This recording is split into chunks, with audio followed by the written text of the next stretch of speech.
परमेश्वर की स्तुति, महिमा और धन्यवाद हो। मार्कुस अध्याय 7। परंपरा पालन का प्रश्न।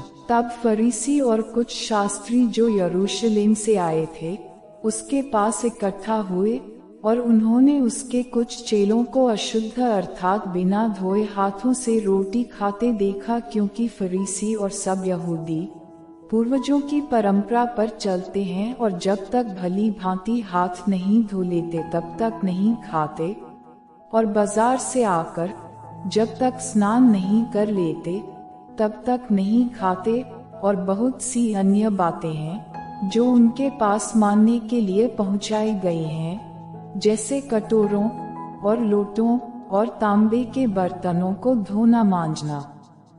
इसलिए उन फरीसियों और शास्त्रियों ने उससे पूछा, तेरे चेले क्यों पूर्वजों की परंपराओं पर नहीं चलते और बिना धोए हाथों से रोटी खाते हैं? उसने उनसे कहा, यशायाह ने तुम कपटियों के विषय में बहुत ठीक भविष्यवाणी की, जैसा लिखा है, ये लोग होठों से तो मेरा आदर करते हैं, पर उनका मन मुझसे दूर रहता है।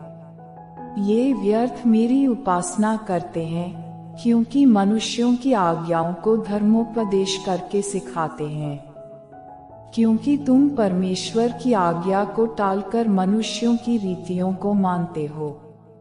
उसने उनसे कहा, तुम अपनी परंपराओं को मानने के लिए परमेश्वर की आज्ञा कैसी अच्छी तरह टाल देते हो।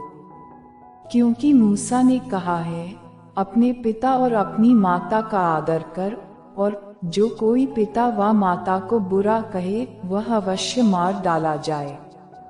परंतु तुम कहते हो कि यदि कोई अपने पिता व माता से कहे, जो कुछ तुझे मुझसे लाभ पहुंच सकता था वह कुर्बान अर्थात संकल्प हो चुका, तो तुम उसको उसके पिता व उसकी माता की कुछ सेवा करने नहीं देते। इस प्रकार तुम अपनी परंपराओं से, जिन्हें तुमने ठहराया है, परमेश्वर का वचन टाल देते हो और ऐसे ऐसे बहुत से काम करते हो। मनुष्य को अशुद्ध करने वाली बातें। तब उसने लोगों को अपने पास बुलाकर उनसे कहा, तुम सब मेरी सुनो और समझो।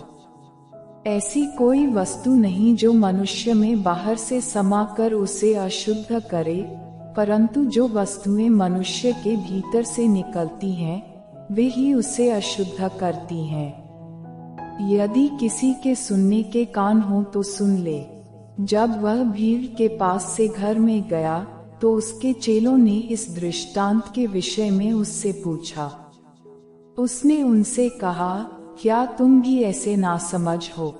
क्या तुम नहीं समझते कि जो वस्तु बाहर से मनुष्य के भीतर जाती है वह उसे अशुद्ध नहीं कर सकती, क्योंकि वह उसके मन में नहीं परंतु पेट में जाती है और संडास में निकल जाती है। यह कहकर उसने सब भोजन वस्तुओं को शुद्ध ठहराया। फिर उसने कहा, जो मनुष्य में से निकलता है वही मनुष्य को अशुद्ध करता है, क्योंकि भीतर से अर्थात मनुष्य के मन से बुरे बुरे विचार, व्यभिचार, चोरी, हत्या, परस्त्रीगमन, लोभ, दुष्टता, छल, लुचपन, कुदृष्टि, निंदा, अभिमान और मूर्खता निकलती हैं। ये सब बुरी बातें भीतर ही से निकलती हैं और मनुष्य को अशुद्ध करती हैं। सुरूफिनी जाति की स्त्री का विश्वास।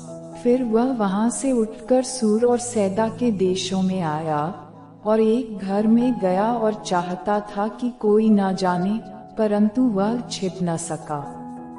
और तुरंत एक स्त्री जिसकी छोटी बेटी में अशुद्ध आत्मा थी उसकी चर्चा सुनकर आई और उसके पांवों पर गिरी। यह यूनानी और सुरूफिनी की जाति की थी। उसने उससे विनती की कि मेरी बेटी में से दुष्टात्मा निकाल दे। उसने उससे कहा, पहले लड़कों को तृप्त होने दे, क्योंकि लड़कों की रोटी लेकर कुत्तों के आगे डालना उचित नहीं है। उसने उसको उत्तर दिया, सच है प्रभु, तो भी कुत्ते भी तो मेज के नीचे बालकों की रोटी का चूर चार खा लेते हैं। उसने उससे कहा, इस बात के कारण चली जा, दुष्टात्मा तेरी बेटी में से निकल गई है। उसने अपने घर आकर देखा कि लड़की खाट पर पड़ी है और दुष्टात्मा निकल गई है। बहरे और हकले व्यक्ति को चंगा करना। फिर वह सूर और सैदा के देशों से निकलकर दिकापुलिस से होता हुआ गलील की झील पर पहुंचा। तो लोगों ने एक बहरे को जो हकला भी था उसके पास लाकर उससे विनती की कि अपना हाथ उस पर रखे। तब वह उसको भीड़ से अलग ले गया और अपनी उंगलियां उसके कानों में डाली और थूककर उसकी जीभ को छुआ और स्वर्ग की ओर देखकर आह भरी और उससे कहा, इप्फितह, अर्थात खुल जा। उसके कान खुल गए और उसकी जीभ की गांठ भी खुल गई और वह साफ साफ बोलने लगा। तब उसने उन्हें चिताया कि किसी से न कहना, परंतु जितना उसने उन्हें चिताया उतना ही वे और प्रचार करने लगे। वे बहुत ही आश्चर्य में होकर कहने लगे, उसने जो कुछ किया सब अच्छा किया है। वह बहिरों को सुनने की और गूंगों को बोलने की शक्ति देता है।